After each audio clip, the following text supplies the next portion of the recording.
Hi, welcome to Dive Bar Gamers. Today we'll be looking at how I construct and paint my bases.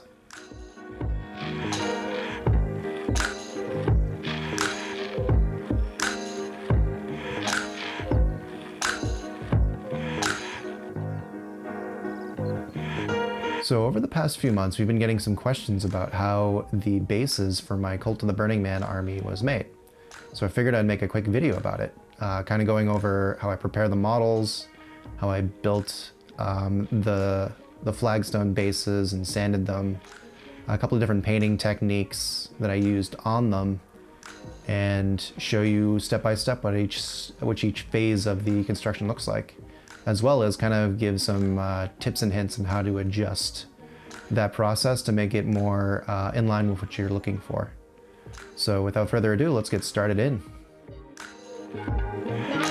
The first step that I do with any model is I go ahead and give it a quick wash with some soapy water and rinse it off and let it dry. This is just to remove any potential residue from the molding and such that might be left behind. I haven't found that this is an issue with this product line, except for some of the Titans. I had some clear cases where the residue on it was pretty obvious and they need to be scrubbed off. The smaller models, not so much, but it's better to be safe than to be sorry. And then I glued them down with super glue. I don't believe plastic glue works on these models, so I definitely recommend using super glue, crazy glue, whatever. In some cases, you might need to sand the feet of certain things just to get a better contact point. Especially if you're doing Cult, there's some models that basically stand on talons and stuff, which make it very difficult to get a good contact point for glue. Once I do that, I move on to the basing step. For these bases, I've used essentially only two different materials. So the first is this custom Flagstone material that I made, and really all it is just different cut-ups of cardboard. This is the non-corrugated, no structure whatsoever kind of cardboard. It's pretty flat. And you can use any variety you want. You can even use the boxes that the models come in. That'll be a little bit smoother than this stuff, which is the FedEx poster boxes that they use if you go there and print anything out. I use this just because it has a little bit of a toothy texture on it, which gets picked up by the dry brushing in future steps. But as you can see, I make a whole bunch of these little tiny cuts. They're all different sizes. They're not quite even. They should be all rectangular or square. So kind of keep your sides parallel if you can. And just as many different sizes as you can, some big ones, lots of small ones, and medium ones, and so forth. I use cardboard. You could also use different materials like plastic card and stuff, which may or may not be more difficult to glue to bases. Typically, I glue cardboard down with super glue, just because if I don't, the layers start separating on the cardboard itself, which is not great. And it can kind of flake off after you're done with painting. So through trial and error, I realized that if you just use super glue, it kind of keeps those layers together on the cardboard. When I'm basing, there's three different types of bases that you need to consider in the other side. So you have the larger bases that fit the individual model bases, the model bases themselves, and then champions and such that are single bases that have that lip on them. Obviously, these ones are the easiest. Essentially what you do is you just glue down the squares, giving a little bit of space in between each of the squares. Once again, you want to kind of keep them parallel. They can be a little bit more disjointed if you're looking for kind of a broken down path look.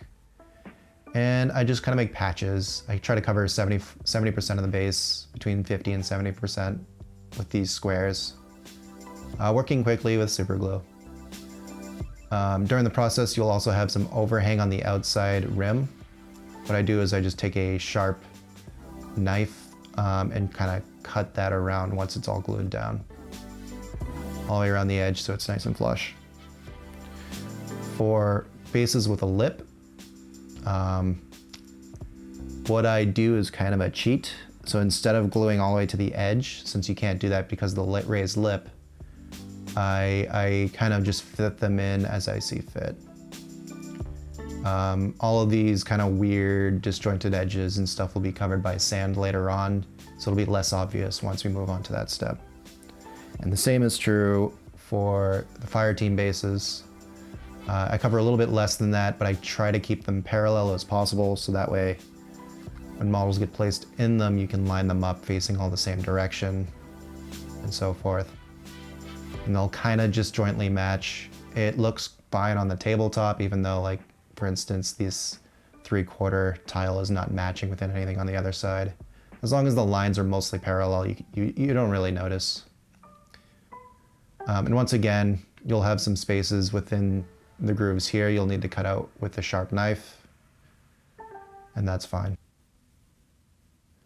Sanding's pretty straightforward. I tend to use super glue for mine, just because that pushes the profile of it a little bit lower than, for instance, Elmer's glue or craft glue would.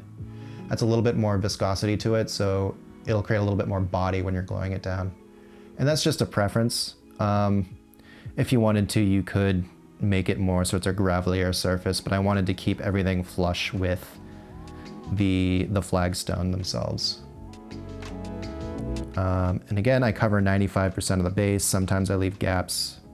Doesn't really matter. As long as it's mostly covered, the paint and stuff will kind of hide any holes. One step you do have to do on these is make sure once it's glued, you have to take a knife again and chisel away any excess stuff on the edges. You don't want this to be rubbing against the models that go in here, because that'll scratch off the primer and paint that you've done on the model bases. So scratching more than less if you can. And for the model bases, it's pretty straightforward again. Do the same thing, you cover it in super glue, cover it in this sand material, and scrape along the edges. You want to dry fit this into the bases if you can, just to make sure it fits with moving around, you don't hear any scratching noises and such. The material I used for sanding is called Quikrete. I believe it's a mixture used in concrete to give it more body or something. But I like it just because it has a nice mixture of small rocks to sand and to really fine sand, almost a powder. So if you want to, you can sieve that out to the different components and then use them more accurately, or you could do what I do and just take a cup out of the box and kind of just dump your models into it. It's really cheap. I think I got like a giant, massive couple pound bag, like 20-pound bag for like $5 or $10. And I will probably never run out of it. Now that all the basing material is on the bases, I go ahead and prime the whole model now. I typically prime gray, just because if any of the paint scrapes off or anything like that, my models are mostly kind of dull and gray anyways, so it's a little bit less noticeable. It also makes painting the bases a hell of a lot easier than trying to base coat over black or white. If you wanted to do base coats, I would recommend using like Mechanicus Gray from the Citadel line or something similar. The primer that I used was also GW. It doesn't really matter on brand as much. I know that Army Painter works. Some of the cheaper stuff for your local do-it-yourself stores like Lowe's or Home Depot and such do interact with the plastic a little bit depending on the brand. So I recommend trying to use miniature paints first. I do have a couple of models that are just permanently now tacky from not curing quite all the way. So avoid the whole mess and just go ahead and use miniature primers. After priming, I give the whole bases and the model bases a quick dry brush. I use, I believe, Seafoam Gray by Vallejo. Essentially, it's just a slightly lighter version of the base gray that I used, or Mechanicus Gray if you base coated it. And then from there, I usually do one level up, which is probably like Seafoam Gray or Sky Gray or something like that. I think it's Sky Gray is probably the right color in the Vallejo line. And you want to keep both of these on the warmer side of the gray scales versus the cooler side, so it's more kind of a reddish or yellowish color versus a bluish color. The primer I used is more blue, so that'll create kind of a color contrast between the highlights and the shadows on the bases. So here's a base that has been washed. As you can see, it knocked down the highlights quite a bit, but there's still a little bit of contrast between the pieces. You no longer can see the gaps really. Around the edge of the bases you can, but once model's in it, it's very unnoticeable. And this is basically the second to last step of doing my bases. At this point, I usually go ahead and paint the models now.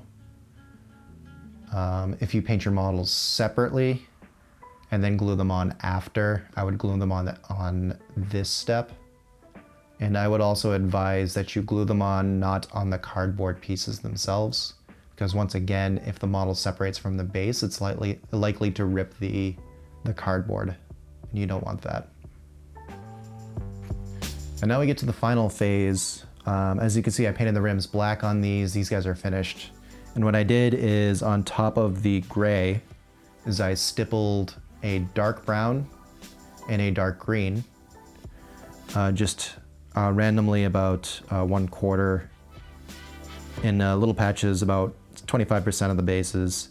Same with the green, so in patches in about 25% of the bases.